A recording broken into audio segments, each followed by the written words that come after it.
Hey guys, welcome back to L&D Home. In today's video, we have some DIY projects for you guys dealing with wood. Some were thrifted, some were incredibly cheap from Dollar Tree, and some were even found in the backyard. Let's go ahead and jump right on in. For our first project, we are going to be making one of those cool wooden candles. I got this bowl for $2.99 at my local Goodwill, and I'm going to be giving it a rough sand. It was really shiny, and I liked the wood, but I didn't like the shine. I'm not sure if this was actual real wood, so I sanded very gently with 220 sandpaper and a little bit on the inside because you're going to see that bit of a rim, but I didn't feel that I had to sand really hard on the inside. I just wanted to take some of that shine down. I didn't get all of the shine off, but I got enough shine off where it wasn't really glistening everywhere, and that was good enough for me. Our next step is going to be to melt our candle. This candle is wonderful smelling, and I like it so much I decided to use it for this project. So I just put it in a pan with some water on the stove at about medium heat. After only about 2 minutes, it was already starting to work its magic. But I will say, you want to leave this in for quite a while. Since it was doing so well, I turned down the heat, and that was kind of a mistake because not everything got melted. At this point, this was about 10 minutes in, and I was like, oh my goodness, it's almost ready. But a few minutes later, I think I pulled it out too soon because I did have a big clump that I had to kind of go back and work with. And you will see right here, I am getting ready to pop that off the stove and pour it in one of my Pyrex measuring cups. It's just what I had on hand. And yes, it cleaned up just fine. But I went and I poured it in and I realized, oh my goodness, there is still a big clump of wax in there. So I put it back on the stove and let that rest of that wax melt and do its magic. Since my melted wax had been sitting for a while, I decided to put that Pyrex measuring cup right into the pot I was already using so that it was nice and melted. And because I am crafty and too cheap to buy candle wicks off of Amazon or at the craft store, I'm going to try to reuse these. Yes, I know it's ratchet, but I was really trying to use what I had to see if I really liked this process and if it worked before I bought a bunch of candle wicks. So I am going to be cutting off that part that I burned. This is me off camera getting scissors, but I just took a butter knife to kind of loosen it up, and then I'm just going to be cutting off that part that I burned. You do want to be careful because your glass container is still going to be hot. You're going to see that I'm using oven mitts for every part of this process that deals with the heat because I don't want to burn myself. So I just snipped off those ends, and the tricky part is coming up right here. My goodness, was this difficult. I did my best to get the wax off the bottom, but I didn't do a very good job. This is why people use actual fresh candle wicks. But like I said, I'm just too cheap to be bothered to do that right now. So I'm trying to wipe and scrape everything off. And then I'm going to be adhering those candle wicks to the bottom of my container just using some super glue. I mean, it held-ish, but because there was so much wax still on the bottom, it did scoot around a bit. You'll see as I'm going to pull out some straws here in a minute that it did move around on me. So I've seen people do these straws, chopsticks, all of that to hold their wicks. Well, mine were short because they were used. So I just tried to push them up against the straw, and this is where this one popped off. It was not adhering with that super glue. I just tried to push it back down and do my best. I just did not want my wicks to fall in once I started pouring my candle inside this new beautiful candle holder container that I wanted to use. So here we are about to pour our wax, and everything was going really, really well until I decided to move the straws.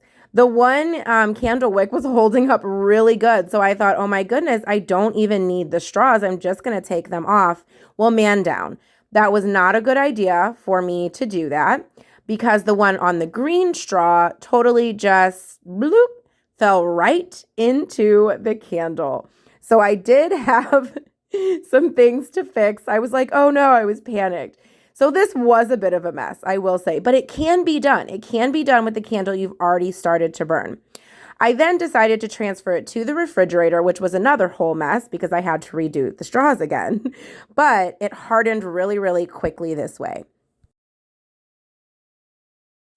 And here we have our final reveal. I absolutely love this. I will definitely be doing this more because these wooden candles are so expensive. And this cost me almost nothing. And it did light and it does burn, I promise. For our next DIY, we are going to be using sticks from the yard. Yes, free sticks from the yard. My son Aiden actually went out and got these for me from the yard the other day. So thank you, Aiden, if you're watching. I appreciate your hard work. He was not happy about having to go outside. But what I'm going to be doing is using some plaster and some steel Waverly chalk paint. I want these to look almost like birch branches. I have seen these styled in homes and I've also seen them online, and they are ridiculously expensive considering what they are. They're just tree branches. So I decided that I was going to make my own. I will say I don't know that I really liked the steel color. It kind of almost muddied it and didn't really have that birch look I was going for. So you're going to see that I'm going to cover that up again with the plaster. And I decided not to use the steel on any of the other ones that I painted. I just used the plaster and I was messy. I just wanted to bring out all of that texture. And I really focused on those ends, those like split ends, to make those as white as I possibly could. I just did this on all of my branches. This one is so easy peasy, guys. Here's how it turned out. I love the texture on these. I absolutely love it. I showed you two different ways to style it. You can style these so many different ways. One is just in a large rustic pitcher by my front door. And this is actually a really cute vase that I got a while ago, I believe from Joann's, with just a few of the branches, not even all of them styled. So many different ways to style this, and it's basically free. For our last wood DIY, we are going to be using this piece of wood actually from one of those hanging wall shelves, the 2-pack from Dollar Tree.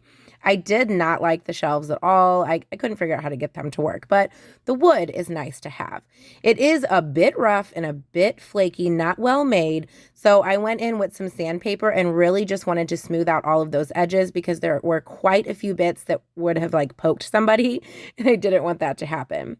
I'm then going to go in with my Waverly antique wax and just give a good coat all over the top, the bottom, and the sides. And yes, I'm going to get messy here. My hands were covered in antique wax by the time this was over. It is such like a goopy, but also kind of runny product. It's very strange, but I'm just giving it a good coat and then making sure that I'm wiping everything off, all of the excess, once I have everything coated the way I want.